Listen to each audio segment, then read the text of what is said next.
de la economía regional. Y habíamos visto en primer lugar que la economía regional no es sino un concepto que viene a su vez de dos conceptos iniciales, que es la economía y la región. La economía, que es la ciencia es abstracta por excelencia, y la región es lo teóricamente concreto por excelencia. Juntamos los dos y surge pues este curso de economía regional, donde la economía no es sino el arte de, ya, como hemos estudiado, es el arte de utilizar recursos limitados, ya, en función de las necesidades.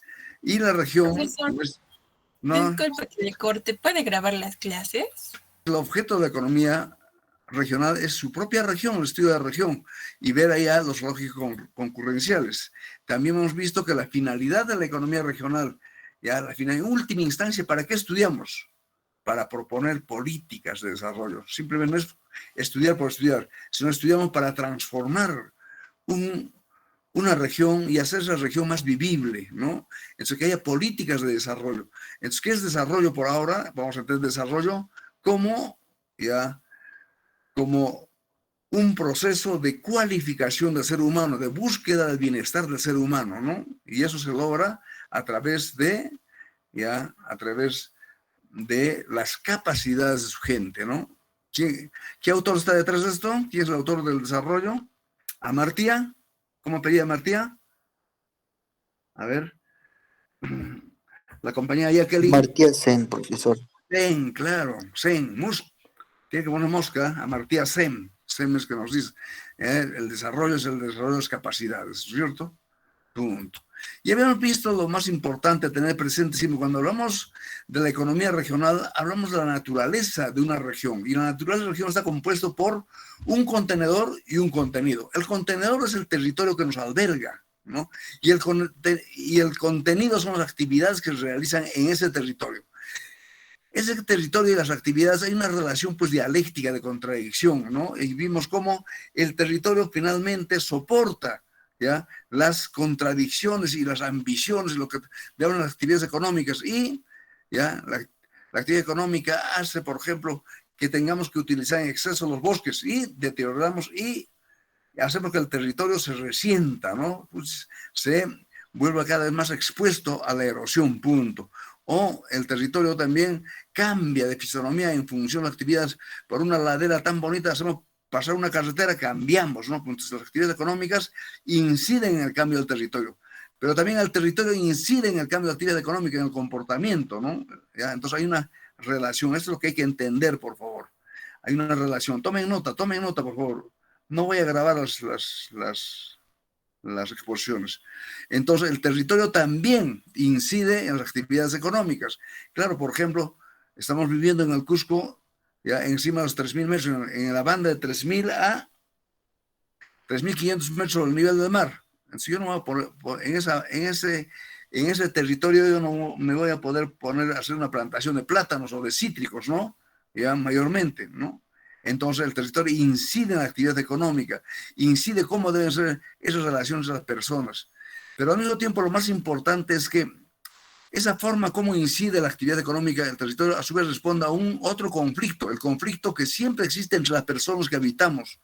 Las personas que vivimos en un territorio no estamos pues totalmente ya unos con otros en armonía. Siempre hay relaciones de contradicción, relaciones de conflicto, y esos conflictos se traducen finalmente en el territorio. Por ejemplo, ya el problema de agua, siempre nos estamos peleando por el agua, hay comunidades índias que se pelean por el agua en este momento, ¿no? Al final, ¿a dónde llega para esto? Ese conflicto se va a expresar en cambios en el territorio. ¿En qué expresa el territorio? Recursos naturales, recurso agua. En este momento vemos, ¿no?, unas actividades económicas en conflicto, ¿ya?, en la minería, ¿no? ¿Ya? Tristemente han incendiado una de las mineras más emblemáticas, pero la más emblemática, ¿no? ¿Ya?, que es Antamina, ¿ya? Es 4 de las minas más grandes del mundo, ¿no? Punto. Es aquí esta actividad, pero al mismo tiempo, ese incendio, esa cosa, ¿a quién está afectando? Está afectando al territorio, ¿no? ¿Cuánto se explota y cuánto no? Entonces, las actividades económicas también se expresan, o sea, los conflictos de las personas que viven acá en el territorio y se expresan en actividades económicas, se expresan también en cambios en el territorio, ¿no? Punto. Entonces, eso es, el tejido social está permanentemente en conflicto, ¿no? Punto, ¿ya? Y se expresa acá. Entonces hay una interrelación dialéctica entre el contenedor y el contenido. Y dentro del contenido hay otra relación dialéctica entre los grupos que habitan en ella, no se ponen de acuerdo.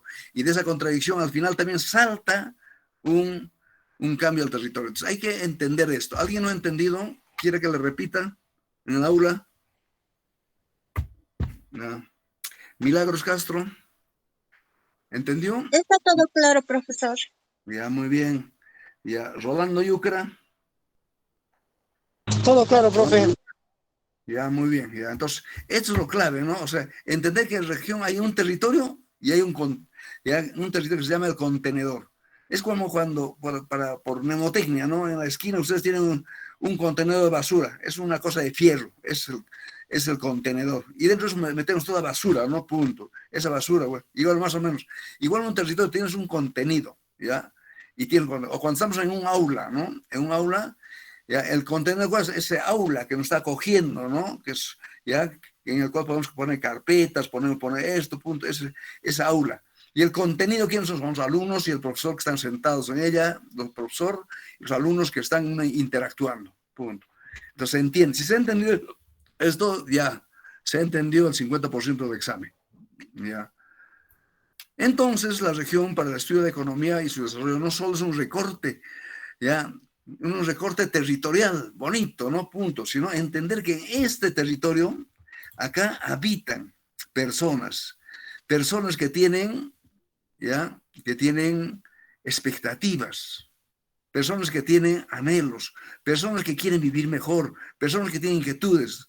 Entonces son personas que tienen valores, por un lado, ya, pues tienen reglas para convivir. Tú no puedes invadir la propiedad de otro, ya, y tampoco tú no puedes realizar. Hay reglas de convivencia y sobre todo hay capacidades acá de cómo mejorar estas relaciones y de cómo utilizar de mejor manera el territorio para producir mejor. Pero sobre todo también hay una cultura en ella, ¿no? Punto. Es importante. Eso es realmente el estudio de la economía. Estudiar este territorio, y sobre este territorio hay una dinámica. Una principal dinámica, la dinámica económica, hay una dinámica social, una dinámica cultural. Ya, eso es, pero en un territorio. Entonces, ¿cuál es la teoría económica? Ustedes han estudiado macro y micro, solamente han estudiado esta parte de actividad económica. Han estudiado la ley de oferta, la ley de demanda, han estudiado ya, la de Pareto, han estudiado la curva de la Slasky, supongamos, han estudiado de repente la demanda, el estudio de la demanda laboral, ¿no? De Phillips, ya, punto, pero todo acá. Pero nunca se han preguntado si la curva de Phillips de la demanda de la mano de obra, ¿cómo funciona en el territorio? Nunca se ha estudiado cómo la oferta y la demanda, ¿ya? Que aparentemente es muy bonito, cómo funciona en Santo Tomás y Ubicas, ¿ya? Punto. Entonces, en este curso lo que intentamos es estas lógicas, este conocimiento acá, cómo funciona en el territorio, es lo que queremos realizar, ¿no? Entonces, con esto habíamos visto que lo que nosotros al final aspiramos como fin de la economía es poder apuntalar al desarrollo total. El desarrollo del ser humano, en la lectura de Amartya Sen, anoten, porque ¿quién era Amartya Sen? Voy definiendo algunos autores, ¿no? Hasta la fecha ya hemos definido un autor, Amartya Sen, ya nos dice que el desarrollo es un desarrollo de las capacidades, pero eso se expresa a su vez en tres desarrollos. En el desarrollo económico, que es el crecimiento económico, y detrás va a estar la competitividad. En el desarrollo social, ya, que no es sino la mejor equidad en la distribución de los bienes, ya, y eso se va a mostrar en un entorno político institucional. Y luego en el desarrollo ambiental, que es en la expresión de la sustentabilidad, es decir, no te engolosines con los recursos, guarda pan para mayo, ¿no? Estos tres elementos van a definir el desarrollo regional sostenible, que lo vamos a ver en el último capítulo. Muy bien, y ahí nos habíamos quedado, punto. Entonces ahora la pregunta es ¿cuál es el interés? ¿Ya? Mucho del pensamiento económico y pensamiento filosófico, ¿ya? Siempre se ha interesado por el lugar, ¿ya? A la historia le gusta y es un primer elemento, ¿dónde se ha hecho? El lugar, ¿ya? El espacio, ¿ya? A la biología, a la geografía, y a los economistas también nos interesa el lugar, por eso viene la teoría de la localización. ¿Dónde está llevándose a cabo eso, no? Entonces siempre había un interés por el lugar, un interés por el espacio y por la región. Entonces algunas reflexiones y propuestas que vamos a ver en esta clase. ¿Ya? En primer lugar, entender que el interés por el lugar y el espacio, ¿ya?, ha sido un interés que ha interesado a los filósofos, principalmente desde Sócrates, Platón nos decía, ¿cuál es la ciudad ideal? ¿No? ¿A cuántos debe albergar? Incluso soltó una cifra, 844 ciudadanos, ¿no?, atenienses, que soltó una cifra, ¿no? Siempre interesó un lugar para vivir, ¿ya? Ahí tenemos Platón con su ciudad importante. Igualmente, a los grandes, no solamente filósofos, ya, de la antigüedad helénica, la antigüedad griega, sino también, ya, interesó muy especialmente a los romanos en su plan de expansión. Recuerda, la cultura romana, ya, ha sido pues una cultura siempre en expansión, con fronteras vivas, y gracias a ellos tenemos el concepto de la geopolítica, ¿no? ¿Qué es la geopolítica? Es la percepción, anoten por favor, la geopolítica es la percepción de las fronteras de una sociedad, las fronteras físicas de una sociedad son fronteras vivas, por tanto pueden estar permanentemente, ya, acrecentándose, como fue en la cultura romana. Ellos eran por excelencia, ya, soldados, conquistadores, ¿no? Entonces andaban cuidando, y ese era el problema, ¿no? El problema era con los nórdicos, con todos ellos, que al final acabaron por asfixiar a Roma, y Roma cayó, ¿en qué año? En el 412, ¿no es cierto?, después de Cristo, ¿no? Pero también, no solamente hay filósofos contemporáneos, como a Kant, Descartes, ¿no?, a Sartre, ¿no?, pero también a matemáticos, ¿ya?, sobre todo aquellos matemáticos que buscan el campo euclidiano, a filósofos, a físicos, ¿no?, a geógrafos. De la física encontramos muchos elementos, incluso nos robamos algunos conceptos, ¿ya?, porque vamos a ver más adelante, ¿no? La física es interesante para entender la economía regional, ¿ya? La física es un elemento importante, ¿no?, ¿ya?, para entender cómo somos, la cohesión, cómo funciona, ¿no? Que es porque el mismo concepto de polo es un concepto de la física, el polo, y lo llamamos a polo de crecimiento, ¿no? Punto, ¿no? Y hay muchos conceptos que vamos a ver, ¿ya? Luego los geógrafos, con mucho más razón, incluso la economía territorial, nos peleamos entre economistas y geógrafos. Los geógrafos se creen dueños de lo que ocurre, ya, la actividad económica en un territorio. Pero no va más allá, nosotros vamos más allá, no solamente nos describimos la actividad económica, sino analizamos las consecuencias, analizar las lógicas, analizar los modelos económicos en un territorio, cosa que no hacen los geógrafos. Los economistas, con mucha razón, ya son los que llevamos a ver cómo se comporta la teoría económica en una región, un espacio. Los sociólogos, con mucha más razón también, y otros. Por eso que es importante entender que el territorio, espacio y región son dimensiones ineludibles del pensamiento científico de la unidad, de la humanidad. Siempre estamos pensando dónde, ¿no? Y le pregunto, a ver, la compañera Melissa, se llaman ¿dónde vive? ¿No? Siempre el dónde, ¿no? ¿Dónde? ¿Y desde cuándo vive? ¿No? Punto.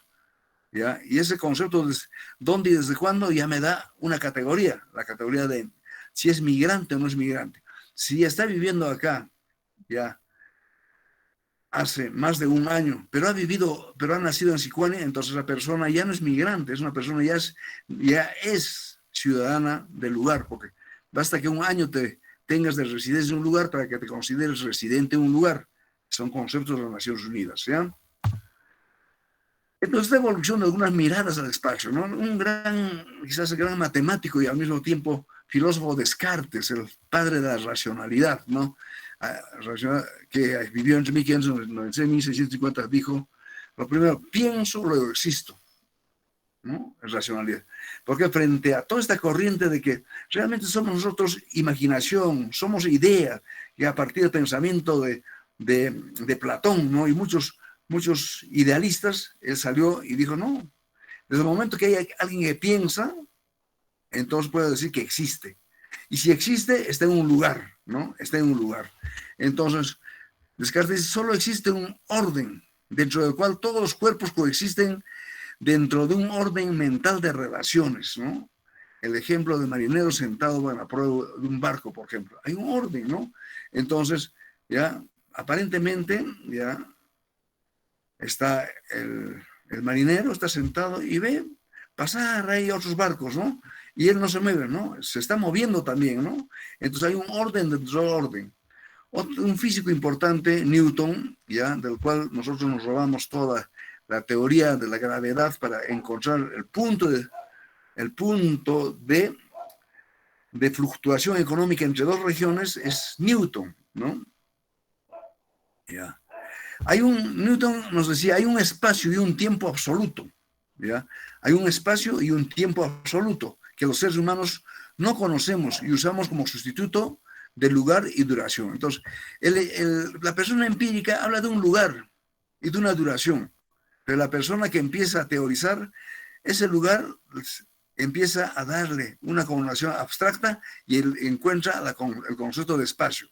Al concepto de duración, ¿y cuándo? ¿Desde cuándo? Tantas cosas, el concepto de tiempo. Entonces, los seres humanos, ya, generalmente, ya, hablamos de lugar y duración, sin darnos cuenta que estamos analizando el espacio y el tiempo, no sé, Newton.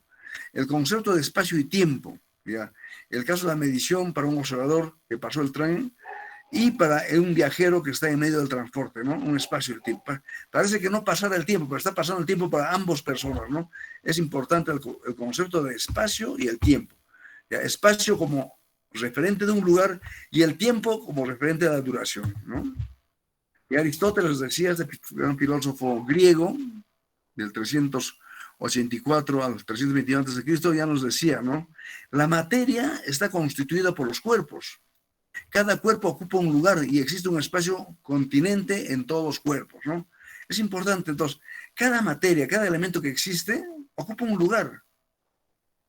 Entonces, hay un espacio continente, ¿qué significa? Hay un espacio que contiene esos cuerpos, ¿no? Entonces, y sobre todo, lo más importante y lo que siempre se repite en la economía regional es entender algo que Aristóteles nos contribuye grandemente en el conocimiento de la ciencia regional. Es decir, que el hombre es un animal racional, ¿no? Entonces, hasta ahí sabemos que es un animal racional. Pero como animal, el hombre también es un animal territorial. Esta segunda parte es que mucha gente no entiende, ¿ya? Todos sabemos que el hombre es un animal racional, ¿ya? Hacemos igualito que los animalitos, ya comemos, vestimos, tenemos nuestro ciclo biológico, pero tenemos la racionalidad distinta, ¿no? Somos un animal racional. Pero no queda ahí. Pero en nuestro mundo animal, como personas, también tenemos el concepto de que somos un animal territorial, ¿ya? Entonces, acá, ¿quién lo cita? Sergio Boissier. Segunda persona, anoten, Sergio Boissier. Ya hemos anotado una primera persona, a Martí Acema.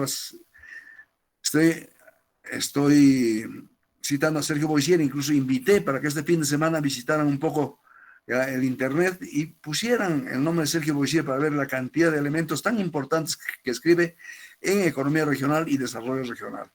Entonces, esto es un bonito tema. ¿Por qué? El hombre, ¿han visto que el animal territorial, qué hace? ¿Han visto al perrito cómo marca su territorio? ¿Ya? Va haciendo su pichi en cada sitio. Igualmente, cualquier animal, ¿han visto cómo, ya, por ejemplo, cómo marca su territorio la vicuña, la alpaca, cómo marca su territorio el cóndor? ¿Ya? Todos marcan su territorio, ¿no? ¿Ya? Y ese territorio es importante. A mí me gusta mucho ver en Animal Planet para encontrar esa relación entre el hombre y los animales, ¿no? Hay una relación muy cercana. Entonces, dice, esto ocurre. El hombre también es un animal territorial. ¿Por qué? Porque también al hombre le gusta marcar su territorio. Y lo marca con tanta fiereza que nadie puede invadir su territorio, como lo hacen los animales, ¿no? A ver, que entre en el territorio de un leopardo, otro leopardo, eso es una lucha a muerte, ¿no? Punto. Igualmente dice, ocurre con el hombre, ¿no? Entonces, el hombre no permite que haya otra persona que entre en su territorio. ¿Cuál es su territorio? Su propiedad, es su casa, ¿ya? Es su canchón, su territorio, ¿no? Y se ve, ¿no? Y se ve cómo entre dos familias, por 30 centímetros de terreno son capaces de matarse. Y se ve entre dos comunidades ya por un ámbito de territorio son capaces de matarse, como ocurre ya 28 años de juicio en dos comunidades, una comunidad de Paruro y otra comunidad de Chumivilcas allá en la frontera, ¿no? Y se ve estas aflicciones, ¿no? El lío que se tiene en nuestro caso de la región de Cusco, ya, y que ha tomado muchos ribetes institucionales incluso, ya, y sigue el problema sin resolverse, el caso de la provincia de Convención y la provincia de Calca, por el conflicto territorial, ya, que viven por un lado el distrito de Queyuno en la Convención y por otro lado el distrito de La Quebrada en Calca, en que al crear el distrito de Queyuno, al crear estos tromes del INP e incluso de acá, ¿qué hicieron? Abarcaron una parte del territorio de Calca, del distrito de La Quebrada. Entonces las Quebradas no han querido y hasta ahorita están en conflictos ya terribles, ¿no? Punto. Ya entonces vamos a ver un poquito más adelante todos, nuestra misma región tiene puntos de conflicto territorial. ¿A qué se refiere esto? Está invocando que el hombre también es un animal territorial. Cuida su territorio, busca su territorio, es celoso con su territorio, ¿no? Citado por Sergio Boisier. Entonces ahí surgen los teóricos, por ejemplo, de la localización, ¿ya? Que vamos a estudiar toda la corriente alemana, ¿no? ¿Por qué se localiza la agricultura acá y por qué la industria allá y por qué el comercio allá, ¿no? Es importante. Entonces no solo se preocuparon por qué, cuánto, cómo, sino también en dónde, ¿no? Lo más importante, dónde. Y cuando ustedes han estudiado el curso de formulación de proyectos, hay un capítulo de él, ¿ya? El capítulo de localización. Hay como 3 técnicas de localización de la actividad del proyecto, ¿no? Punto, ¿ya? Por ejemplo, tenemos acá Coragio y Rothman, son 2 economistas argentinos, ¿ya? Para ellos es imposible construir una teoría del espacio general. La especialidad física no se aplica a los fenómenos sociales, ¿ya? Existe espacialidad, fíjense, no se confundan, esto es especialidad, de especialidad de una forma de ser, en cambio espacialidad se refiere a espacio. Existe espacialidad de los procesos económicos sociales como resultado de leyes espaciales que rigen su comportamiento social. Entonces, eso es lo que nos diferencia en un territorio, porque también aparece la economía regional. Cada recorte territorial es una espacialidad que tiene su especialidad, ¿no? Es una espacialidad en tanto y en cuanto corresponde a un continente, ¿no? Es el contenedor, pero tiene su especificidad, ¿ya? Eso, ¿no? Punto. Entonces, por eso Coragio y Rothman hablan del espacio absoluto, que está dado por distancias, se mide en kilómetros, y el espacio relativo, que se mide en soles o tiempo, ¿no? Fíjate. Por ejemplo, ¿cuál es el espacio absoluto de acá a la capital de la provincia de Paruro? ¿Ya? El espacio en kilómetros más o menos serán, ¿cuántos? Son 130 kilómetros, creo, ¿no? 110 kilómetros. Es el espacio absoluto, ¿no? Punto. Pero el espacio relativo es en cuánto tiempo puedo recorrerlo, ¿no? Ahora que está habiendo ya una pista que está llegando, seguramente ya no me demoro pues las 3 horas que antes yo me demoraba, porque antes había que acceder por una trochita que subía por donde está la granja de Caira de la universidad, hacia arriba, y una llegaba cerca de Rondocan y entraba por ahí, ¿no?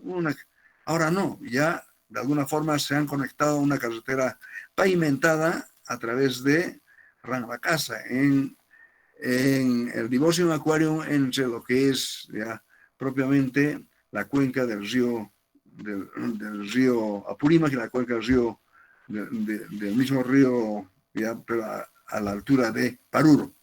Entonces, ahora seguramente lo hago en 45 minutos, en una hora, en el peor de los casos, ¿no? Entonces, yendo ya, o 2 horas, digamos, máximo. Pero ya no son las 3 o 4 horas que era antes. Entonces, hay un espacio absoluto, 110 kilómetros. Espacio relativo, ya, en el tiempo. Yo hago eso ahora en 2 horas. Antes lo hacía, entonces esta distancia absoluta de 110 lo hacía pues en 4 horas. Entonces se va relativizando. O también se mide en soles, ¿no? Eso es importante. El espacio relativo se mide en soles, en dólares, se monetiza, ¿no? ¿Cuánto cuesta un limón en en Paruro y cuánto cuesta en el Cusco, ¿no? En Paruro, abajito ya de Paruro, en el vallecito, ya hay bastantes productores de limones, ¿eh? Y cada limón está, en realidad, 5 limones por un solo, a 10 céntimos, ¿no? Punto. Llegas acá, cada limón está a 20 centavos. O sea, ahí hay una distancia monetizada, ¿no? Punto. Entonces, hoy el interés por el lugar y el espacio se ha globalizado. Entonces, hoy vivimos épocas de globalización, como vamos a ver más adelante. ¿Y qué nos dice la globalización? Nos dice que el globo terráqueo es percibida hoy como ¿qué? Como una aldea global. ¿Qué es una aldea? Una aldea tú ves allá y tú puedes darte la vuelta ya caminando, punto, ya. Te das la vuelta, puedes fotografiar, ya lo conoces todo el lugar. Eso es hoy día la Tierra. Tú puedes, ya, nosotros estamos en la antípoda, por ejemplo, de un país como, ya, más o menos estamos como Filipinas, ¿no? ¿Cuánto demorarías para ir a Filipinas? O hablamos a Japón. Yo tuve la suerte de ir a un curso en Japón sobre desarrollo regional y planificación, ¿ya? Y nos hemos demorado 17 horas. Fíjate, 17 horas al otro extremo. O sea, lo que quiero decirte es que ya no hay sitio lejano. Y aún más ahora con todo el sistema satelital, con todo, se ha vuelto una aldea global. Hoy día ocurre una catástrofe en la India, en minutos tú lo conoces acá, lo sabes. ¿Ya? Algo está ocurriendo, por ejemplo, ayer una noticia importante es que en Rusia está habiendo el rebrote de la pandemia, ya con un virus que está viendo en mutación, punto. Fíjese. Inmediatamente ya lo conocemos acá, punto, ¿no? Entonces lo bonito de la globalización es entender que la aldea global es pequeñito, que somos pocos, que es una cosa que apenas vivimos. ¿Cuántos vivimos acá? ¿Ya? No pasamos de 7.000 millones de habitantes, de los cuales casi una tercera parte viven entre China, en la China meridional, ¿no?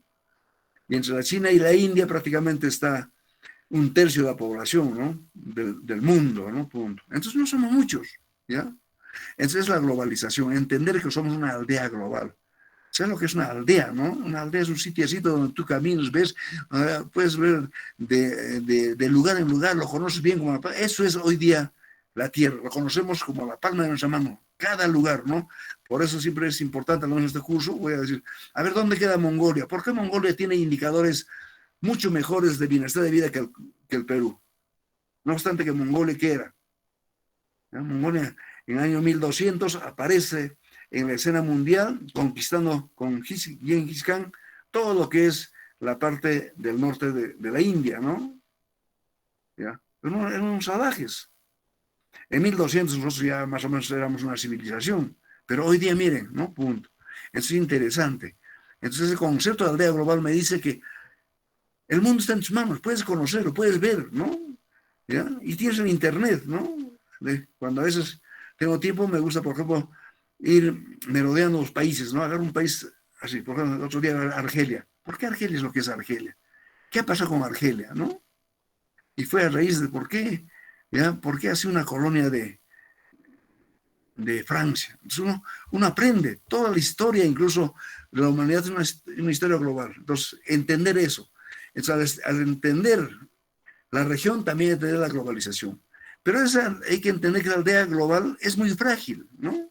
Fíjense, entre los años 2020 y 2021 lo hemos verificado con la pandemia. Fíjate, la pandemia nos ha hackeado. Son 5 millones de personas contagiadas a la fecha, ¿ya? Los cuales, ya más de 5 millones, los que han muerto son 5 millones en el mundo. O sea,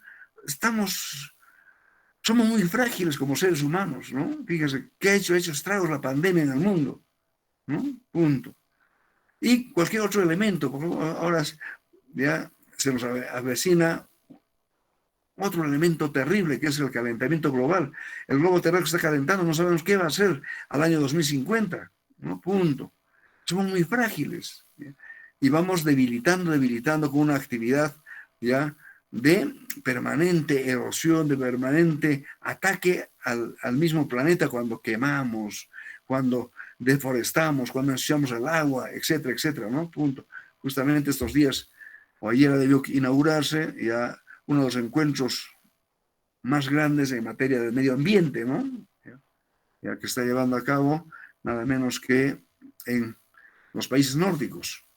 Entonces es importante. Entonces hoy, en esa globalización, entendiendo una de lo que somos muy grandes, entonces han surgido los territorios locales. Entonces se han visibilizado con la globalización. Es lo más importante, entender que la globalización, no obstante que, ¿qué ha hecho la globalización? Nos ha licuado a todos, ¿no?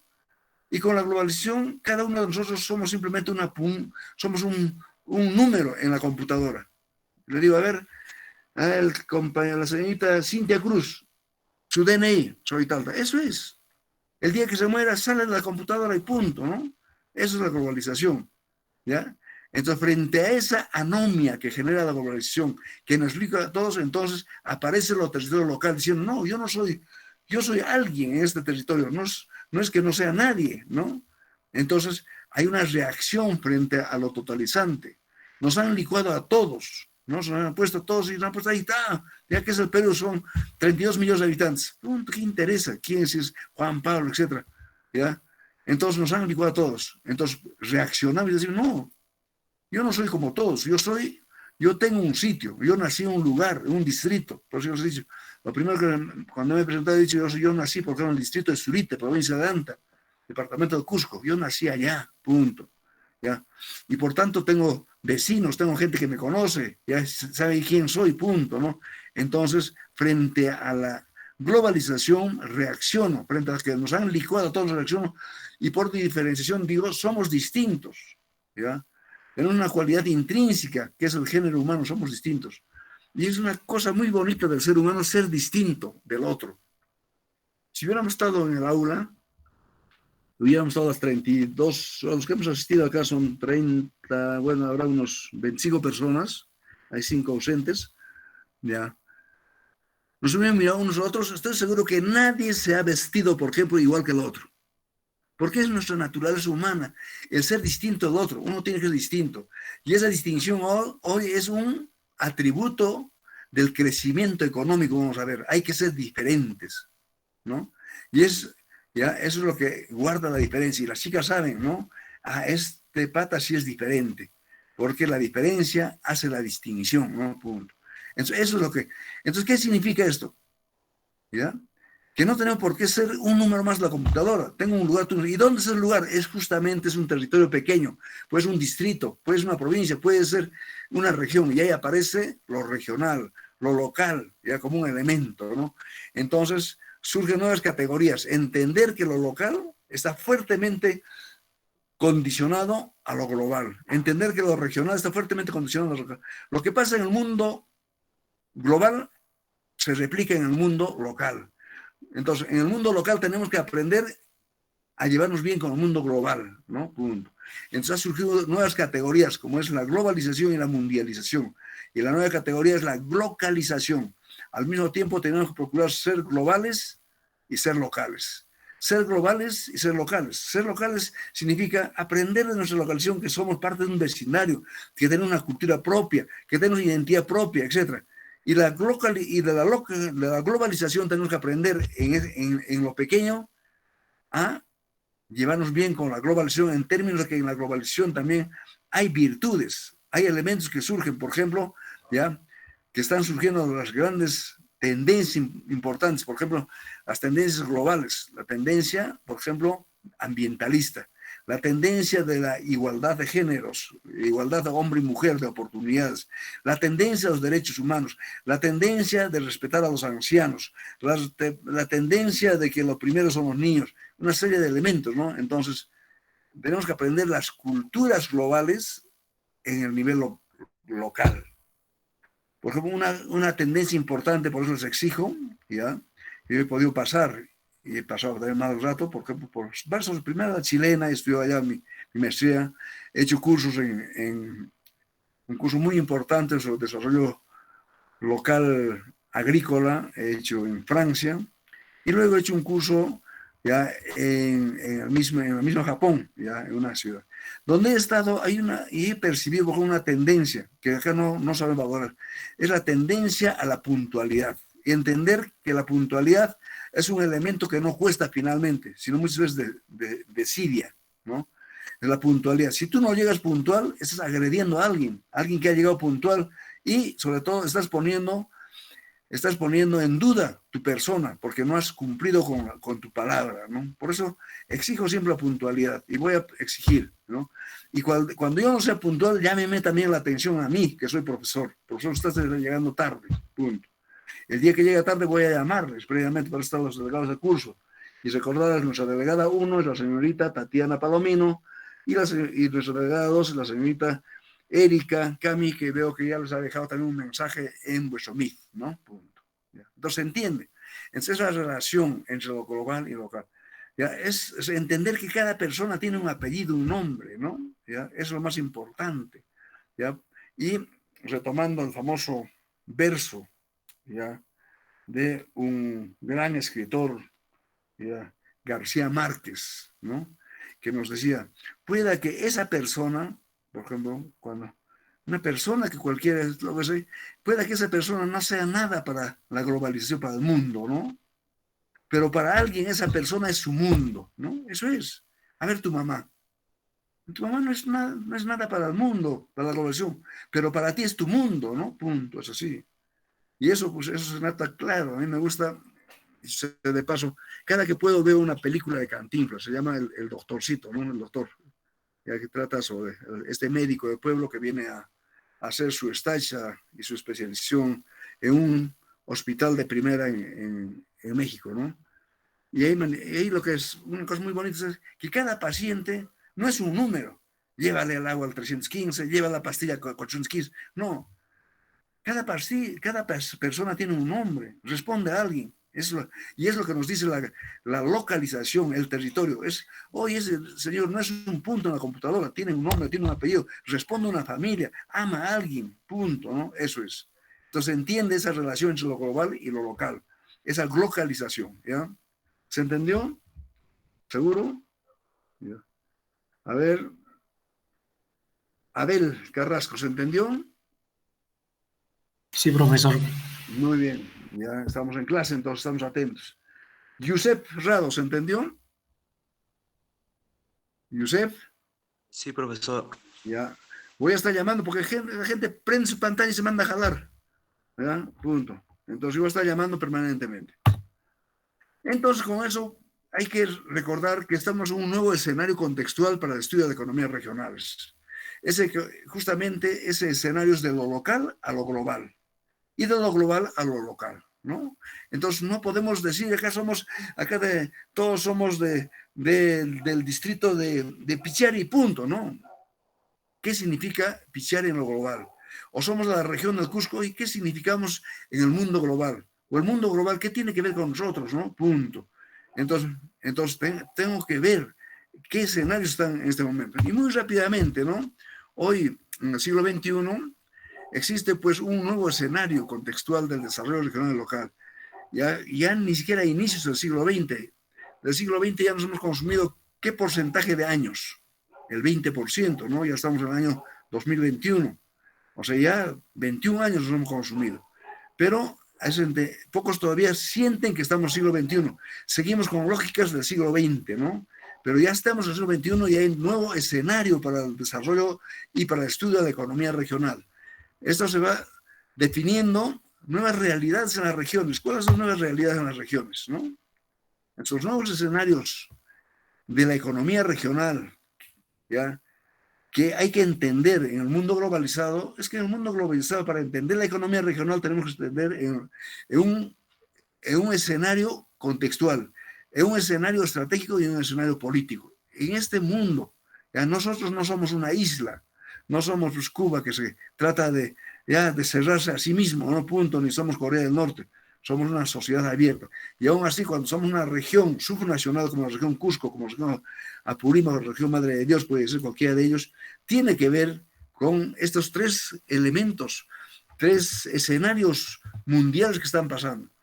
Hay un primer escenario, es el escenario contextual. ¿Cuál es el contexto de las regiones hoy, en el siglo XXI? Entender que entonces que a nivel contextual ya se está dando dos procesos importantes. Un proceso de apertura externa y un proceso de apertura interna. Tome nota, por favor. La apertura externa ya se refiere a la globalización per se, al hecho de que los bienes y servicios pueden fluir por las fronteras sin mucho problema, en el que todos interactuamos en esta aldea global, nos abrimos, ¿no? Entonces todas las sociedades han procurado abrirse. Hasta Cuba ya está intentando abrirse, acabo de ver el último reporte, ¿no? Ya, sino que porque hay enquistado un grupito allá, no permite que se abra, ¿no? Hace poco ha habido incluso marchas internas exigiendo a su población porque se abra, ¿no? Entonces todo el mundo nos abrimos. Lo que quiere cerrarse y tanta cosa es Venezuela, muy mal, fíjese como su PBI se ha caído por los suelos, ¿no? Punto. Entonces toda sociedad hoy día en el siglo XXI trata de abrirse a apertura externa, ¿ya? Y solamente quedan contados con la mano las sociedades que se han cerrado, como es Corea del Norte, como es Cuba, que ya está intentando abrirse, y algo que está mediatizado es Venezuela en este momento, ¿no? Punto, ¿ya? Entonces, es un fenómeno, entonces, la economía regional tenemos que entender en un contexto de apertura externa, de que no podemos cerrarnos, ¿no? Es importante la apertura. Y eso lo vamos a ver con dos lógicas de la física. Y el otro elemento en el contexto, en el escenario contextual, cuando estudiamos economía regional, tener en cuenta que está habiendo otro proceso en el mundo, es la apertura interna. ¿Qué significa la apertura interna? Significa que internamente en los países también había una centralización terrible en las capitales de cada país, en los burós de cada país. Y cada país está abriéndose internamente a sus subespacios territoriales, ¿ya? Empezó hace muchos años Francia, ya con un proceso de descentralización, ¿ya? Cuando murió el presidente Franco en España, ustedes saben que en España pasó una guerra civil, y después de 30 años, o sea, en la guerra civil salió un presidente de extrema derecha, que es Franco, ¿ya? Y gobernó 37 años. Cuando muere Franco, en 1969, 70, ya 70, recién se abre internamente y hoy prospera. España está en plena prosperidad gracias a una apertura. Entonces, ¿qué nos enseña esto? Nos enseña desde la economía regional que tenemos que entender que un espacio nacional tiene que abrirse, ya tiene que compartir con sus territorios internos, ¿no? Y lo ha hecho Alemania, lo ha hecho Suecia, lo ha hecho Japón, todos han abierto internamente. Entonces, ¿qué significa esto? Hacer retroceder el centralismo, ¿ya? Que ha sido el elemento que ha dominado, pues, ya desde las épocas semifeudales y feudales de los países, la época de virreinatos, etcétera, y virreyes y reyes, hasta el siglo XX en muchos países, y se ha abierto. Y se ha abierto ya en muchos países, ¿no? Entonces, hay una apertura interna. Apertura externa es con otros países, apertura interna es dentro del país, ¿no? Son dos elementos que tengo que ver. Entonces, por analogía, ¿qué tengo que ver en una economía regional? Que esa región tiene que abrirse, ¿no? Si tengo el Cusco, yo no puedo centrarme en la ciudad de Cusco todo, tengo que compartir mi desarrollo con Chumivilcas, con Paruro, con Paucartambo, con todos, ¿no? Haciendo que de alguna forma tengan también opciones, ¿no? ¿Ya? Opciones como tal. Y si es a nivel nacional, no puedo hacer que todo se centre en Lima, aparece la necesidad de compartir, ¿no? Punto, ¿ya? Eso es. Entonces, ese es el contexto. Entonces, entender que las economías regionales en el siglo XXI hay dos tendencias: la apertura externa, que es la apertura de fronteras con otros países, las relaciones dinámicas con otros países, y la apertura interna significa que quienes ostentan el poder central, el centralismo, se abren. O sea, las capitales se abren con los componentes dentro de su país, con los departamentos, el caso de Chile con las intendencias, ¿no? El caso el caso de Ecuador igualmente con sus departamentos, etcétera, etcétera, ¿no? Punto, ¿ya? Eso es. En cambio, el nuevo escenario de la economía en lo estratégico es una cosa interesante. Hoy en el siglo XXI se ha dado fuerza a lo que es la gobernanza territorial. ¿Qué significa? Por mucho tiempo se ha hablado de gobernabilidad. Vamos a ver qué es gobernabilidad, por favor. Gobernabilidad, entienda. Gobernabilidad no es sino la relación entre el gobernante y los votantes, ¿no? Y los de abajo. Y los de abajo con los de arriba. Es la fluidez entre gobernados y gobernantes y gobernados. Es una relación de arriba para abajo y de abajo para arriba. Es la gobernabilidad. O sea, por la gobernabilidad significa que tienes que escuchar a todos. y para que no se malogre esa gobernabilidad, ese gobierno, ese buen gobierno, ¿no? En el que está como gobierno tiene que escuchar al que es gobernado. Y el gobernado tiene que hacerse escuchar como gobernante. Esa es la gobernabilidad. Pero frente a esto que ha sido el siglo XIX y siglo XX, ¿ya? Hoy sigue ese paradigma. Pero ha surgido un nuevo paradigma, un nuevo escenario, que es la gobernanza, que no es esa relación de abajo para arriba, sino es una relación horizontal. Significa sentarse todos en una mesa con un mismo nivel donde nadie se superpone con nadie, ¿ya? Es la famosa gobernanza, porque la gobernanza es el desarrollo regional del Cusco. ¿Cuál sería? Sentarse en una misma mesa, el gobernador regional, alcaldes provinciales, alcaldes distritales, directores de las OPDs. OPDs son organismos públicos descentralizados que no pertenecen a la región, por ejemplo, la Dirección Regional de Cultura, lo que es el INIA, ¿ya? Y muchos otros organismos como es el Seguro Social. Todos se sientan y se ponen a discutir y a trazar una pauta de desarrollo, una pauta de enfrentar problemas. Esa es la gobernanza, ¿no? Entonces, nadie subordina a nadie, punto, ¿no? Y entender que en la historia de Occidente, por lo menos, hay dos elementos importantes acá. El primer elemento que nos ha demostrado que esto funciona y funciona muy bien es el caso de la Unión Europea. Fíjese la Unión Europea. ¿Qué era hasta hace 70 años la Unión Europea? Hasta 70 años, ¿sabes? Cuando acaba la Segunda Guerra Mundial. Durante el siglo XVIII, XIX y XX era un polvorín de guerra. ¿Y pero qué es ahora? Ahora se han unido, donde todos los países, que creo que hacen algo así como 22 países, 21 países ya, nadie subordina a nadie. Está España, pertenece a esto conformado por 21 países, ¿no? Punto. Entonces es la gobernanza, ¿no? Entonces voy a dejarle una tarea al compañero Rodrigo Aaron que nos investigue cuántos países forman ya la Unión Europea en este momento. Va cambiando porque acaba de entrar Grecia, ha aumentado también, se ha aumentado algunos países bálticos, ¿no? Ya, entonces que nos diga a la fecha cuánto, ¿ya? Roger, ¿estás en Aro? Es nuestro compañero Aro. Rodrigo, ¿estás en clase? Rodrigo. Sí, profesor. Ya, entonces para el próximo lunes, ya. Ya entonces, la Unión Europea, ¿cuántos países son? Anota. Ya, es su tarea. Ya, punto. Ya, eso es. Entonces, lo que quiero decir es cómo, entonces, la gobernanza. Entonces, es ponerse horizontalmente. Mientras la gobernabilidad es una relación de arriba para abajo y de abajo para arriba, la gobernanza es una relación horizontal de coordinación. ¿Y esto por qué es importante para nosotros? Disculpen que les diga. Por ejemplo, ¿por qué ha fallado la macrorregión sur? ¿Por qué no se puede construir? ¿Por qué hay tanta dificultad?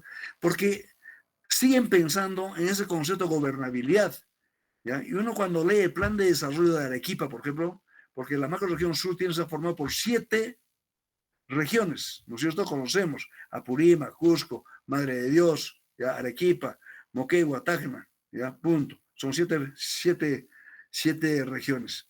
Entonces, ¿qué pasa? Todavía están pensando en la gobernabilidad, que uno tiene que ser cabeza de región. Y los arequipeños, su plan de desarrollo dice, Arequipa al año 2040 va a ser la capital de la macrorregión sur. Porque es un concepto equivocado. ¿Ah? En la Unión Europea, por ejemplo, no hay capital, la sede administrativa está en Bruselas, pero es simplemente sede administrativa, punto, de unas cuantas personas. Pero no es pues la sede política, ¿no? Como quieren ser. Entonces, eso no nos ha permitido avanzar en la macrorregión sur. Qué distinto sería decir que la macrorregión sur, ¿ya? Es un espacio de unión de regiones del sur constituido por 7 uniones que tienen como elemento central buscar estrategias comunes de proyectos. Por ejemplo, hay 4 proyectos que son movilizadores territoriales. Por ejemplo, el proyecto de camellos sudamericanos. Están, ¿ya?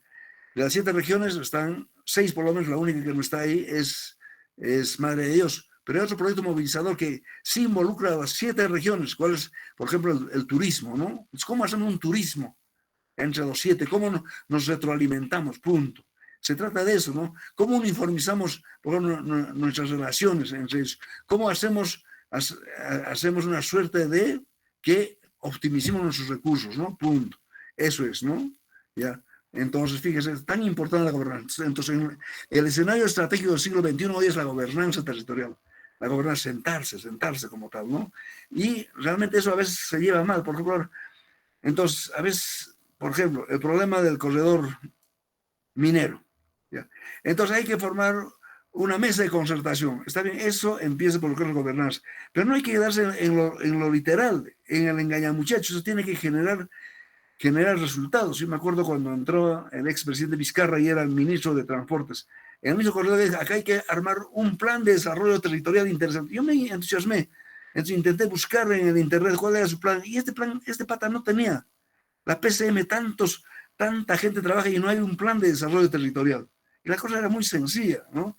Era, señores, empezar pavimentando la carretera entre Las Bambas y Santo Tomás, ¿no? Punto. Eso es importante.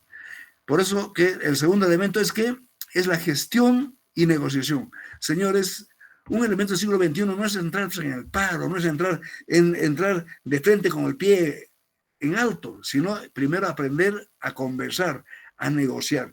Negociar significa no el toma y daca, negociar significa ponerse en puntos de acuerdo, porque no todos están de acuerdo, hay puntos de acuerdo importantes y producto de esta negociación surge la concertación.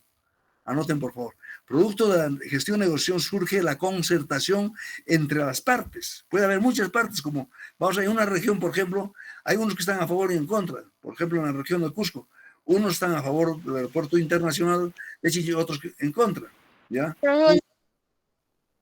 A ver, ¿alguien está queriendo participar? Punto, ¿ya? Entonces, eso es importante, ¿no? Ahora, en el plano de escenario de la economía, ya, un nuevo escenario para la economía regional es el nuevo escenario político. Entre el nuevo escenario político, no obstante que se da la apertura hacia el interno, no obstante que se da la gobernanza, es importante consolidar el Estado Nacional.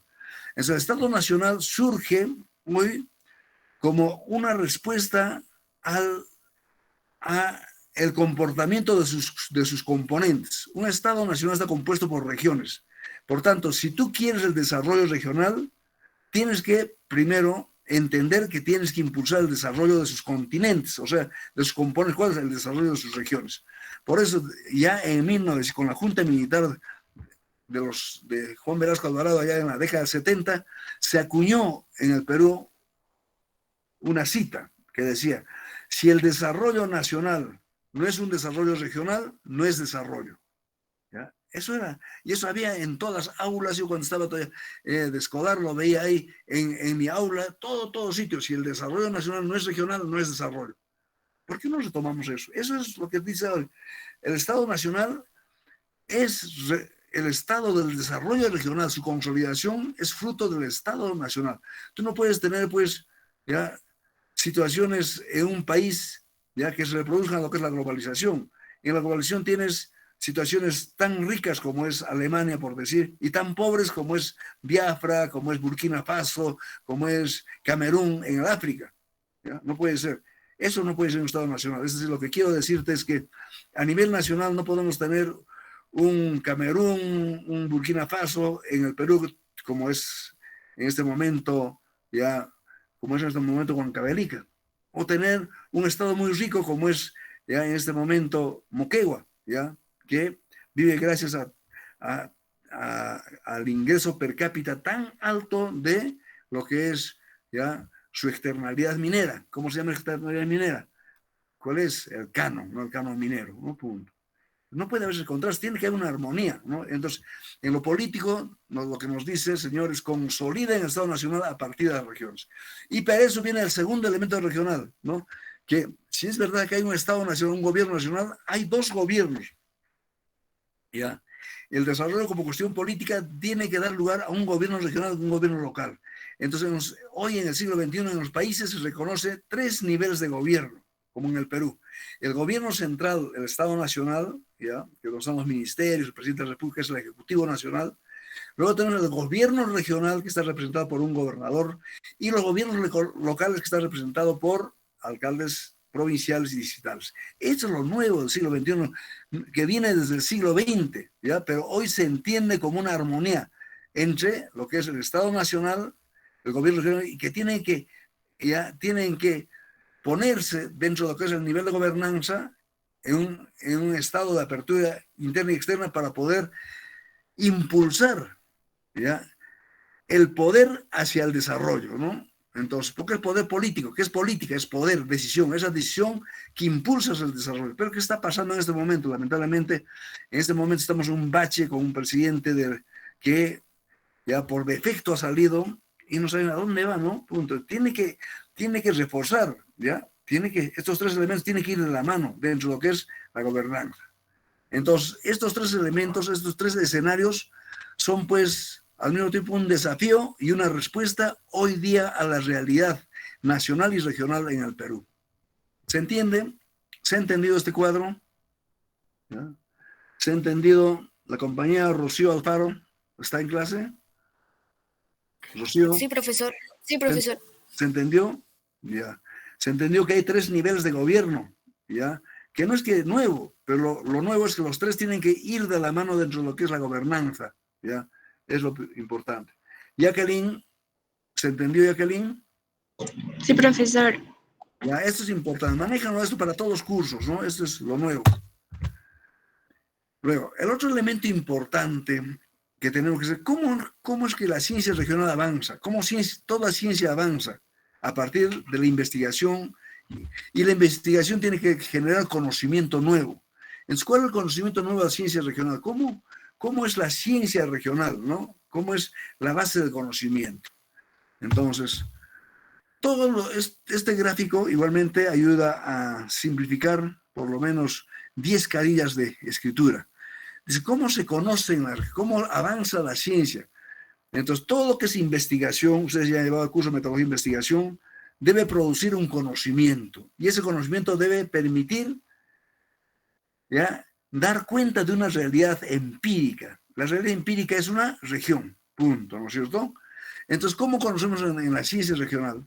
Como se hace en el resto de ciencias, pero acá se ve más explícitamente. En el mundo de la teórica hay conceptos abstractos. Por ejemplo, vamos a estudiar la teoría de los polos de crecimiento. Es un concepto abstracto. Vamos a estudiar, por ejemplo, ya los hexágonos de los territorios urbanos, ¿no? Punto, en el mundo de la teórica. En el mundo teórico vamos a estudiar de que una industria se localiza allá en el lugar donde hay el costo menor en función a los factores que utiliza. Entonces, territorialmente hay un isocosto que se llama, ¿no? Punto. Es lo que es. Entonces, hay un mundo de la teórica. Pero eso es lo que dice la teoría. Pero ¿qué dice el mundo de la realidad? El mundo de la realidad empírica es la región, ¿ya? Con sus atributos, con lo que es, ¿no? Con sus grandes montañas, ricas montañas, hermosas tierras, con todo lo que ven, con sus ríos, con sus cosas, su gente, etc. Es el mundo de la realidad empírica, ¿no? Es lo que nosotros todos los días vivimos, la empírica. Entonces, el mundo de la empírica se va formando, la gente se van formando nociones, ¿no? Entonces, por ejemplo, hay nociones específicas. Entonces, lo empíricamente concreto, las gentes tienen una relación con el mundo que habita, con la realidad. Y, en cambio, el mundo de la teórica, ¿ya?, se traduce en conceptos, no en nociones. El concepto es un elemento estructural teórico. La noción es un mundo estructural empírico, ¿no? Entonces, empíricamente, acá, ya como lo vimos más adelante cuando vimos, por ejemplo, las relaciones empíricas como tal, ya simplemente esto es un territorio cualquiera. En cambio, si tú ese territorio entiendes que no solamente es un territorio, sino es un contenedor de personas con virtudes, con valores, y tienes relaciones, entonces pasas a un concepto, al concepto de, ya no territorio simplemente, sino el concepto de espacio. Y si entiendes que ese espacio entre los componentes que viven allá, más o menos se conforma un sistema económico de producción, consumo, distribución, entonces ya es un elemento de teórico, ¿no? Entonces hay un elemento teórico. Pero en la práctica, ¿qué encuentras? Encuentras a alguien que está cultivando su tierra, alguien que está comprando, etcétera, ¿no? Punto. Entonces, lo que quiero mostrarles es que, ¿dónde surge la investigación? La investigación surge cuando quieres conocer este mundo empírico. ¿Por qué la gente en este momento está empezando a, por ejemplo, a producir flores? ¿Ya? Punto. ¿Qué te dice la teoría? La teoría, ¿qué te dice? La teoría de oferta y demanda. Se produce en virtud de la demanda. ¿Qué te dice la teoría? Que toda demanda genera su propia oferta. Hay una demanda hoy de flores que ha bajado un poquito. Vean, por ejemplo, un elemento importante. ¿Cuántos hoteles hay en la ciudad de Cusco? No importa, desde albergues hasta hoteles 5 estrellas. ¿Ya? Y recuerden que cada mañana o cada 3 días siempre tiene que haber un ramo de flores en el hall de un hotel. Hay una demanda. ¿Ya? ¿En qué se traduce? En el mundo de la empírica. En el mundo de la empírica dice, entonces hay que poner. Eso que hemos estado trayendo, hemos estado importando flores, ¿ya? Desde Lima, desde Arequipa, y hasta hace poco desde Cochabamba, desde Santa Cruz, en Bolivia, ¿no? ¿Por qué no poder poner acá? Entonces, antes no había. Entonces, la teoría dice, tú puedes artificializar espacios poniendo fitotoldos. Y acá pones fitotoldos, ¿no? Entonces, ahí empieza. Entonces, lo que quiero decirles, que la investigación aparece cuando este mundo de la empírica lo pones a la luz de los conceptos, las teorías, ¿no? Y de esa contradicción, de ese choque de nociones y conceptos, aparece la investigación. Entonces, tienes que hacer una investigación. Y la investigación te va a hacer a que acá tengas que conjeturar cómo está esa relación. A eso lo vamos a llamar hipótesis, ¿no? Luego le vamos a llamar ese marco teórico, por eso qué dice la teoría sobre esa plantación de flores o no, punto. Y luego, ¿qué dice la realidad? ¿Hay o no condiciones? ¿Cuántos hay acá? ¿Cuántos agricultores quieren? ¿Cómo está el mercado? ¿Qué es la oferta, demanda, etcétera, etcétera? Acá hace la investigación. Y saca nuevo conocimiento. Hay una brecha de demanda. Entonces, ya es el nuevo conocimiento, brecha de demanda. Entonces va a haber proyectos de flores, punto. Entonces, ese es el tránsito. En cualquier concepto, ¿no? En cualquier elemento, ustedes vean. Siempre, por eso acá, pues la primera cosa que empezamos en metodología de investigación es el problema. Y el problema es un aspecto empírico, algo que está faltando allá, que se llama problema porque es un problema para alguien, es una escasez, es algo que está obstruyendo una expectativa. Es lo primero que hago, entonces, ¿qué hago? Lo pongo a la luz de la teórica. La teoría, ¿cómo me explica esta escasez, no? En el campo de macroeconomía, ¿cómo han visto ustedes? Entonces, en el campo de macroeconomía, ¿qué tiene la noción? La noción no tiene la persona. Dice, entonces, por ejemplo, suben los precios en este momento, ¿no? La señora que vende tamales en la puerta de la universidad, que antes vendía un sol, ahora está a 1.20. Entonces ha hecho subir. Y le dice, ¿por qué está? Es que el precio ha subido, ¿no? ¿Ya? El precio ha subido. ¿Ya? Eso lo llamamos inflación, punto. Eso hay una inflación, algunos, ¿no? Entonces hay un precio subido, esa es la noción, precio subido o inflación. Pero un economista no te habla de un precio subido o inflación. ¿Cuándo se da eso? ¿Ya? Entonces, sabemos que hay una inflación, pero ¿cuál es el concepto de inflación? El concepto de inflación para la señora que vende tamales es que antes, ya, la manteca costaba tanto y ahora cuesta un poco más. Entonces tiene que inflar, hay un precio subido. En cambio, ese precio subido en el mundo de la teórica, ¿cuándo se da? No es porque la manteca ha subido simplemente, sino ¿por qué? ¿Ya? ¿Por qué? ¿Ya? Cuando hay inflación, cuando hay mucha demanda y poca oferta, ¿ya? Entonces algo está ocurriendo acá. Entonces mucho dinero está persiguiendo poco bien, ¿no? Entonces se va a disparar los precios. Es el mundo de la teórica. El mundo de la noción es simplemente porque la manteca ha subido, ¿no? Punto. Entonces, lo que quiero decir es lo siguiente para concluir. Que aquellas personas que no han estudiado economía, ¿ya? Se quedan con nociones. Pero aquel que está estudiando economía, cuando ve problemas de economías, tiene conceptos, ¿no? Punto, ¿ya? Es clarísimo, por ejemplo, acá me está faltando sencillo, dice, ¿no? ¿Qué es el sencillo en economía monetaria? Sencillo para cualquier persona acá, eso es la moneda fraccionaria, ¿no es cierto? ¿Ya? Sencillo, ¿ya? Entonces acá yo no puedo hablar de sencillo acá como estudiante de economía, ¿no? ¿Ya? Entonces, ¿qué tendré que estudiar? Entonces acá lo que está, tengo que hablar de moneda fraccionaria, algo más de moneda fraccionaria, ¿no? ¿Ya? ¿Qué estoy hablando? A ver, ¿qué elemento puede ser el concepto teórico acá? ¿Billetes? No, son monedas. Lo que me está faltando son monedas. Monedas. Acá, esas monedas ya son sencillos, punto. ¿Ya? Eso hay que tener bastante cuidado, ¿no? ¿Ya? Entonces, el mundo de las nociones hay que respetarlos, el mundo de la empírica. Son gente que aprecia y lo ves, ¿no? ¿Qué es el mundo de la empírica? Es lo que ven tus ojos, ven... Ya puedes palpar con tus sentidos, con tu olfato, todo ver, ¿no? Los sentidos te hacen aprender una realidad. Pero los sentidos se equivocan, la vista se equivoca. Entonces tienes que invocar el mundo que la teórica. La teoría alguien ha estudiado y ha dicho, no, cuidado, eso no es así, punto, ¿no? Entonces el mundo, la teórica, el mundo ya que es importante, ¿no? Es importante eso. Entonces, de esa fricción sale la investigación, de esa contradicción. Entonces, ¿cuánto del mundo teórico veo, confronto con la teoría y los conceptos, veo que todavía no me explica, entonces voy a la investigación, investigo, pongo acá mi esquema de investigación, mis hipótesis, mi método de investigación y saco un nuevo conocimiento. Eso es. Entonces, ¿he entendido este gráfico? Ya. Xiomara Campo, ¿están en clases? Sí, profesor. Sí, ¿Se profesor. entendió? Sí. Que uno es la noción y otro es el concepto, ¿no? La noción es lo que dice, perdón, el vulgo, ¿ya?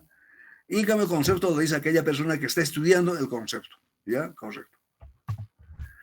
Entonces, cuando hacemos la metodología de investigación, pasamos a algunos momentos en la economía regional. Hay un momento conjetural, ¿ya? Cuando ya estamos acá, entonces optamos por la investigación. Esta investigación va a tener sus momentos. Esta investigación que está en amarillo va a tener sus momentos. Hay un momento conjetural, hay un momento operacional, aquí hay un error, no es expresión, es operacional. Hay un momento explicativo de los conocimientos y hay un momento normativo. Entonces, son momentos metodológicos de la investigación en ciencia regional. ¿Ya? El momento conjetural es, primero, definir el problema. ¿Cuál será el problema en realidad? ¿Ya? Empíricamente visto y teóricamente. Luego exponerlo, ese problema, a la luz del marco teórico y los conceptos. Y luego, ya, como no te satisface, apostar, hacer las apuestas, las hipótesis. Las hipótesis no son sino conjeturas. Pues, ¿qué está pasando acá? ¿No? ¿Qué está pasando? Por ejemplo, ¿ya? Un problema que nosotros nos chocamos en la región de Cusco, ¿cuál es? Que persiste la pobreza. Pero ¿cuál es lo contrario de la pobreza? Es la riqueza. Entonces ahí entramos los economistas, ¿no? La riqueza. ¿Qué significa riqueza? Que la gente no tiene patrimonio, o sea, no tiene bienes activos que puede convertir fácilmente en dinero, porque no tiene terrenos, porque si vende terrenos lo convierte en activo, no tiene casa, si vende casa lo convierte en... Entonces no tiene activos, no tiene patrimonio. Ese es el problema.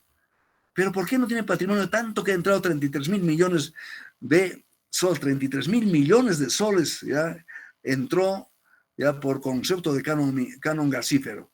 Entonces, ¿por qué? ¿Ya? Entonces, ese es el problema. ¿Qué dice el marco teórico? El marco teórico te dice que si un dinero entra en un territorio y no lo conviertes en inversión, y una inversión ¿ya? Que ¿ya? Pueda generar empleo, entonces simplemente ¿ya? compras con ese dinero y no generas inversión, entonces simplemente ese dinero se te escurre de la mano. ¿Ya? Es lo que dice Marco teórico. Eso se llama inversiones retroalimentarias. Por ejemplo, en el caso, ¿ya? Ha entrado 33,000 millones de soles por concepto de canon. ¿Qué te dice la teoría? Que esos 33,000 soles, si tú has querido que se convierta la gente en patrimonio, que ese patrimonio que has tenido que generar empleo. Pero para generar empleo, ¿qué necesitas? Inversión. Pero no has hecho una inversión, has hecho una inversión estática, has construido ya edificios, has construido hospitales, has construido, punto, ya muy bien, pero has generado un empleo transitorio, no es un empleo permanente. Un empleo permanente es con qué has construido esa construcción. ¿Con qué has construido esos proyectos? ¿Con qué has construido con material noble? ¿Cuáles son dos principales elementos de material noble? A ver, el compañero Roger Dez ha llegado, no ha llegado. A Fernando Condori, ¿cuáles son esos dos insumos importantes, ¿no? Cuando uno hace construcción. Fernando. Presente, profesor, presente. Ya, correcto, Fernando. ¿Cuáles son? Ladrillos o bloquetas, profesor. Ya, pero antes, ¿qué es? Ladrillo y bloqueta simplemente es relleno. Estructura. Claro, en la estructura que entra, pues. Es el fierro y Sí, el cemento. cemento. Correcto, bien, muy bien, gracias, Alberto. Ya, es el fierro y el cemento, ¿no? Fierro y cemento. Fernando, profesor. Ya. Ah, Fernando, perdón, Fernando. Fernando Condori, ya, correcto. Sí, profesor. Ya, gracias, fierro y cemento. Entonces, ¿qué nos dice la teoría? Ese fierro y ese cemento, tú has debido construir en tu región. ¿Para qué? Para que se quede esa plata acá. Y no, ¿qué hemos hecho? Hemos agarrado la plata del Cano y lo hemos comprado a Arequipa, a Cementos Yura. Entonces, ¿dónde se ha ido esa plata del Cano? A las arcas de Yura, ¿no es cierto? Igualmente necesitamos fierro. No tenemos acá fierro. Entonces, ¿qué nos dice la teoría? Si tú quieres generar empleo y quieres esa plata que se queda acá, el fierro tienes que construirlo acá, pero no. El fierro lo hemos comprado de Aceros Arequipa. Entonces, ¿con qué plata? Con la plata del Cano. Entonces, se ha ido esa plata a las arcas de Aceros Arequipa. Entonces, seguimos nosotros pobres. Eso es lo que te dice la teoría. Entonces viene la hipótesis, ¿será cierto esto? Entonces, ¿ya? Yo creo que no es cierto, porque también acá hemos hecho inversiones. Tienes el problema, no puedes capitalizar, no puedes generar empleo, entonces no puedes patrimonizar a las familias de la región de Cusco. Ya el marco teórico te dice que tú no has logrado retener esa plata, pues se te ha fugado. ¿Cuál es la hipótesis? La hipótesis actual, entonces te dices, un porcentaje importante del canon se destina para compras fuera de la región. Y esos vienen a ser fugas. Y el porcentaje que se invierte en la región con componente regional es apenas un menor porcentaje, un 20%, que está compuesto por los ladrillos, y pues de repente por la mano de obra. Punto. Entonces, haces tu hipótesis. Entonces, se nota, es el momento conjetural. Conjeturas, ¿no? Punto. La conjetura máxima está acá. ¿Se entiende? ¿Ya? ¿Se ha entendido? ¿Se ha entendido Marilyn Palomino? Sí, profesor. Correcto. Ese es el primer momento. Ya. El segundo momento en la metodología de investigación, la ciencia regional, es el momento operacional. Es una vez que tienes hipótesis, entras a dimensionar. Entonces, ¿qué es lo que vas a encarar? Vas a encarar la región, sus atributos, bueno, los fenómenos que tú vas a ver. Entonces, acá todavía entras a encarar cómo está acá las nociones, o sea, el mundo de la empírica, cómo está, ¿no? Entonces, cuánta construcción se hace, cuánto es nuestra demanda de cemento, cuánto es la demanda de esto, por qué no se hace, qué está pasando, por qué se nos ha escapado de las manos el proyecto de la fábrica de cemento en tinta, ¿no? Que ya tiene estudio de factibilidad y ya tenía un prefinanciamiento y tiene perforaciones diamantinas, etc. Ya empiezo acá. Entonces, con este momento operacional, que no es sino conocer, dimensionar las regiones y sus atributos, se entra a una tercera etapa, al tercer momento. Es el momento explicativo. Entonces me voy y le pregunto al señor alcalde de Sicuani, señor, ¿por qué? Es el momento explicativo. ¿Por qué usted no ha exigido, por qué no ha hecho una huelga importante o alguna cosa para que se plasme la fábrica de cemento, si se tenía todo? ¿Por qué han hecho una huelga así para paralizar la electrificación de la central hidroeléctrica que venía por Salca? ¿Por qué no han hecho eso, no? Entonces empieza a buscar un momento explicativo, que son las interrelaciones entre la economía y el espacio, ¿no? Entonces la economía, acá en la economía ha llegado plata, en el espacio tienes acá recursos muy importantes como es las calizas del Cerro Janchinizo, creo que se llama, ahí en Tinta, todo hasta Sicuani, etcétera, todo, ¿ya? Y tienes la parte económica. ¿Qué ha pasado? ¿Qué ha pasado? ¿No? Entonces, lo que pasa es que se ha politizado el proyecto, ¿ya?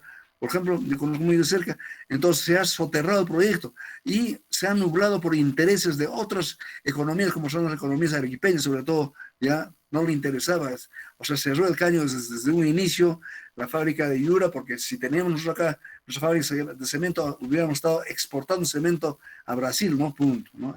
Momento explicativo. El tercer momento, que es el momento de los conocimientos, ¿no? Entonces, y luego tenemos, el último momento es el momento normativo. Si esto se ha definido tanta cosa, efectivamente ha habido, entonces, ¿qué hay? Entonces tiene que haber una propuesta. Entonces, ¿qué tenemos que hacer en este momento? Reactivar el proyecto Fábrica de Cemento, concertar lo público con lo privado y decir y hacer un accionario multi y acá, no sé cómo tiene que hacerse y punto la propuesta, ¿no? Sobre un conocimiento concreto haces la propuesta. Entonces, esa propuesta es importante porque no nos estamos quedando en el simple conocimiento acá, sino estamos proponiendo, ¿no? Punto.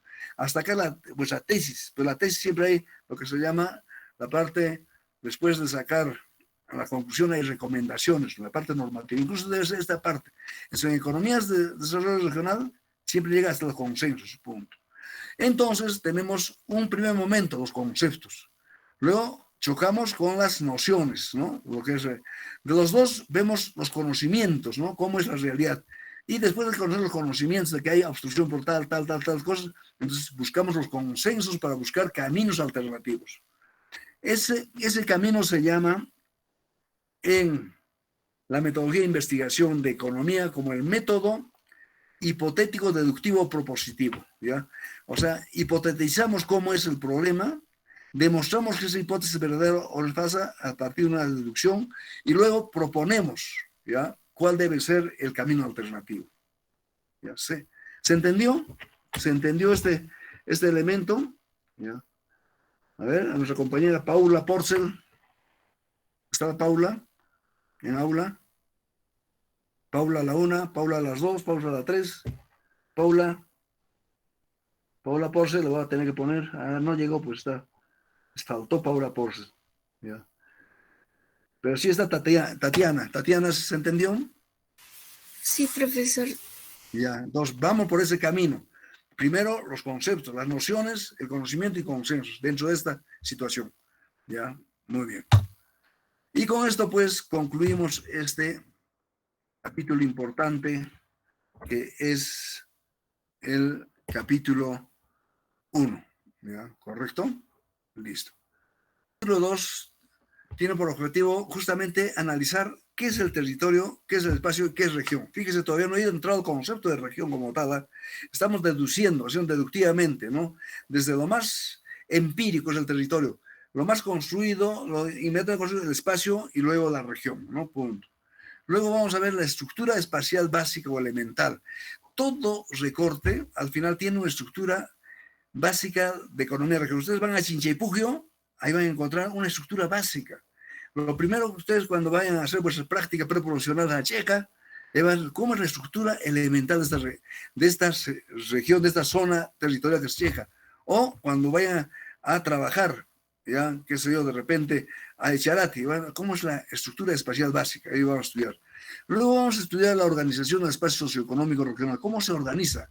Entonces ya ahí entramos en lo que es la región, un sistema que se organiza, ya con un sistema de espacio de producción, espacio de consumo, espacio, el espacio de la jerarquía urbana, etcétera, ¿no? Luego, la evolución de la ciencia regional según Mela, estoy tratando de resumir, esta es una lectura un poco abstracta, pero vamos a intentar ponerlo en blanco y negro. Y luego los enfoques explicativos de la cuestión regional. Entender que cuestión regional es un concepto que apareció seguramente en economía agraria, ustedes han visto la cuestión agraria, o la cuestión urbana con Castells. Igualmente, en economía regional se estudia la cuestión regional, o sea, elementos ya regionales que tienen que ver y explicar en su totalidad como un elemento para entender la región en su dimensión económica, regional, social y cultural, ¿no? Punto. ¿Correcto? Correcto. Entonces, lo primero, ¿cuál es la diferencia entre territorio, espacio y región? ¿Ya? La primera cosa que tengo. En primer lugar, entender que la ciencia regional es una ciencia nueva, ya lo vamos a ver al recapitular este capítulo, que para los geógrafos, por ejemplo, no les guste esta forma como se aprecia la economía regional. Creen que para él en la geografía lo máximo es el territorio y máximo el espacio, no entran a la región, ¿no? Como tal. En cambio, desde la ciencia de la economía regional se ha entendido primero entender el territorio, luego el espacio y la región. Entender el territorio simplemente como una porción de la epidermis del planeta. Es una porción del planeta. Digamos la porción, estaba leyendo anoche, ¿ya?, un artículo sobre el observatorio más grande que existe en el mundo. Está en el desierto de Atacama, en Chile, territorio que antes era de los bolivianos, ¿no? Punto. ¿Ya? Entonces hay un territorio, es un territorio prácticamente muy importante para haber instalado el telescopio más grande del mundo, ¿no? ¿Por qué? Porque es una zona despoblada, ya no hay poluciones, ya los vientos son limpios, etcétera, etcétera. Pero ese recorte donde está, que más o menos son ¿cuántos? Incluso está en hectáreas, es un territorio, como lo es una parte del desierto de Sahara, ¿ya? O una parte de nuestro desierto, ya cualquier desierto en el norte del país, ¿no? Como es el desierto de Sechura, ¿no? O como es una parte de la zona andina, ¿no? Punto. Entonces simplemente es una epidermis del planeta. Imagínense el planeta, ¿no? Redondo, achatado por los polos, ensanchado por el Ecuador, ¿no es cierto? Y una partecita te toca. Y justamente el distrito de Cheja tiene su epidermis, ¿no? Entonces, el territorio es una epidermis del planeta, es una porción de la superficie, el territorio. Entonces, este territorio connota el concepto del lugar, ¿ya se acuerdan? El lugar. Es el lugar, es el concepto empírico más cercano, es el concepto ya que no requiere un estudio, es el concepto, ya, es el concepto de las nociones, es una noción que tiene el Google, es un lugar, ¿no? ¿Dónde has nacido? ¿En qué lugar? He nacido en Chinchero, ¿no? Eso es territorio. Entonces se le identifica por las coordenadas y por una altitud, ¿no? En este momento hay coordenadas, entonces se identifica por qué. Ahí las coordenadas que van latitud norte, latitud sur, o las ordenadas referentes al punto de referencia que está en Greenwich, ¿no? Básicamente, ¿no? Básicamente. Entonces, hay las latitudes y longitudes. La longitud que se mide desde un punto que está en Inglaterra, y las latitudes a partir de 0 latitud que está en Ecuador, ¿no? Entonces, ¿en qué latitud se encuentra la ciudad de Cusco? ¿Y en qué longitud? Tenemos que saber, ¿no es cierto? Punto. Eso es territorio, simplemente se identifica por esto. Entonces, por eso deviene en la noción del contenedor. Es el contenedor frío, simplemente. Es el territorio, ¿ya? Que soportas. Porque uno ve el desierto de Sechura, o el desierto, cualquier desierto, uno ve aparentemente no hay nadie, pero justamente ayer, un poco haciendo tiempo, veía Animal Planet, y como en el desierto, en una parte del desierto de Sahara, en el día no hay nada, pero en la noche salen los grillos, salen las serpientes, hay un mundo, ¿no? Punto. Entonces es un contenedor de seres vivientes, de plantas, de líquenes, punto. Y también de personas puede haber, ¿no? Simplemente es un contenedor, ¿ya? Punto. Entonces lo más frío es el territorio. Entonces es el primer concepto, ¿ya? Que nosotros, primer elemento. Luego entramos al espacio. ¿Qué es el espacio entonces? Es cuando en ese territorio empezamos a ver que existe vida, ¿ya? Y empieza a ver sobre todo seres humanos que hacen actividad económica, entonces deja de ser un territorio y pasa a ser un concepto. Entonces, el concepto es una extensión territorial delimitada, ya lo ve, donde se realizan actividades humanas. Entonces, en actividad humana hay alguien en su chocita, su casita, alguien en su cultivo. Y existe una relación de poder, existe entonces un jefe de familia, un jefe de la tribu, un jefe ahí, un prefecto, un subprefecto, de repente hay ya punto, ¿no? Entonces ya existe una relación de poder y opera en diversas escalas, ¿no? Desde una escala pequeñita, tribal, una escala ya rural, mayor, rural menor, urbana, gran ciudad, etcétera, punto, puede ser, ¿no? Sí, entonces simplemente es un recorte donde existen actividades humanas y existe una relación de poder, ¿ya? Para ser, acá está una cita de Marseille, 1995, que define esto. Entonces diremos entonces que el espacio es un recorte selecto de contenedor y contenido. Entonces acá, mientras acá es solamente contenedor, acá es contenedor y contenido, ya recortamos, porque ya hay actividades humanas. Acá puede haber actividades, dijimos, animalitos, salió una lagartija, no, acá hay actividades humanas, alguien que hace su casita, alguien que hace su chacra, alguien que se relaciona con otros, se juntan ya para defenderse y hay una estructura de poder, ¿no? Punto. Una pequeña estructura de poder, pues una gran, entonces ya es un espacio. Entonces, justamente para este espacio es que fue la primera noción que hizo ¿ya? El gran pensador francés François Perroux. Tercer personaje que estoy, ya, primer personaje fue, que hemos hablado, fue Amartya Sen. Segundo, Sergio Boissier. Tercer personaje que estoy mencionando es François Perroux. Se escribe Francoise, pero como es O-I-S-E, se pronuncia en francés François, ¿ya? Y se escribe Perroux, como P-R-R-O-U-X, Perroux, ¿ya? Entonces se escribe Perroux, se pronuncia Perruc, ¿ya? Perruc. Entonces, para Perroux, este era el espacio, es el espacio de delimitación para reconstruir Europa después de la Segunda Guerra Mundial, ¿no? Inicialmente por eso habló de la economía del espacio. Hasta acá entra la economía del espacio, punto, ¿ya? Pero, fíjese, simplemente una extensión donde hay actividad tanta cosa y punto. Y un recorte selecto de contenido y contenido, punto. Pero de acá se pasa a un concepto mayor, ¿ya? A un concepto que es de una categoría mayor, que es la región. Entonces, en la región ya se identifica la existencia de algún grado de relaciones sistémicas.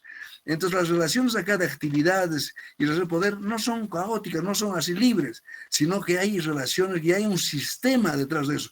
Hay relaciones sistémicas entre sus condiciones físicas, sociales, culturales y económicas, que le dan un sentido de unidad. En ese momento ya encontramos una región económica, ¿no? Una región, cuando hay relaciones sistémicas. O sea, ¿qué es una relación sistémica? Hacen parte de un sistema económico pequeño, un sistema económico, social, cultural pequeñito. Es relación sistémica. Cuando todos sus componentes están interrelacionados, ¿no? Puse el ejemplo de la ingeniería de sistemas. ¿Ya? ¿Qué es la ingeniería de sistemas? La ingeniería que tiene que estudiar todos los componentes de un sistema. Y los componentes en sus partes y sus partes en sus elementos en cada. Y también quienes manejan bien las relaciones de sistemas son los botánicos, ¿no? Por ejemplo, ya esta plantita, por ejemplo, ya una plantita cualquiera, qué sé yo, de repente el tarwi. El tarwi es un nombre vulgar. El concepto es entonces lupinus peruvianos, ¿no? Lupinus, el género peruvianos, no sé, entonces ya entra ahí una relación sistémica. Igualmente en economía regional utilizamos eso. Cuando ya encontramos, no simplemente acá encontramos una cosa caótica, por su cuenta, acá no, hay relaciones entre las condiciones físicas, sociales, culturales. Por ejemplo, nosotros la región Cusco de alguna forma ya somos región, pero en formación, todavía en una situación, una relación todavía, en una situación embrionaria, ¿no? Unas relaciones con condiciones físicas y sociales, claro, pero las relaciones sociales, claro, también hay culturales, económicas, hay de alguna forma, pero lo que nos falta es consolidar esta cohesión para caminar hacia un desarrollo, ¿no? Punto. Por eso que es importante, ¿ya? Cuando ya tiene un sentido de unidad entre sus partes, decimos que es región. Por eso que es importante el concepto de historia, identidad, ¿ya? Que es una aspiración compartida entre sus habitantes, ¿no? ¿Ya? Punto. Es cuando hay el sentimiento de compartido entre sus habitantes, ¿no? Por ejemplo, ya hay pues el sentimiento compartido de hacer una fábrica de cemento en la región. ¿Eso qué le interesa al de Puno? ¿Qué le interesa al de Madre de Dios? No. Entonces, en cambio a nosotros sí, porque hay un sentimiento compartido, ¿no? Punto. O el sentimiento compartido de está desapareciendo el quechua, ¿no? Algo está pasando y nos preocupamos, ¿no? Hay un sentimiento compartido, ¿no? Porque tenemos historia, identidad, tenemos aspiraciones compartidas, ¿no? Todos queremos, ¿ya? Que hay una masificación del gas, que el gas no solamente llega a Lima y a otra parte se exporte. ¿Por qué no llega a la región? Es que no somos todavía un punto de demanda importante, pero ¿y la industria? ¿Por qué no hacemos una industria? Cuando hacemos una fábrica de cemento, el principal insumo en el cemento es el combustible, porque tenemos que quemar unas rocas de caliza para que se vuelvan algo así, para que se deshagan, ¿no? Y eso cuesta mucho, ¿ya? Entonces, ¿cómo lo están quemando? Están combustión con combustión, ¿no? Con petróleo. ¿Por qué no quemamos nosotros con gas, ¿no? Si tenemos. ¿Por qué no hacemos una fábrica de fierros corrugados? ¿Ya? Sí, lo que hay que hacer es quemar el hierro y fundir con carbón, los elementos y tener el fierro conjugado. Si tenemos, entonces ahí viene, ¿no? Entonces ahí una aspiración compartida. Entonces ya había atisbo de región cuando hay esos elementos componentes vivos, ¿ya? Y los poderes que existe empieza a tener un concepto sistémico. Aparece como un sistema de física. Entonces, eso es lo más importante, ¿no? Entonces, si se ha entendido esto, ya podemos avanzar, ¿no? Entonces, realmente será un espacio importante. ¿Qué dice Evelyn Camargo? ¿Se entendió esta diferencia, territorio, espacio y región? Evelyn. Sí, profesor, sí, sí he entendido. Correcto. Entonces, hoy nos vamos a quedar acá para continuar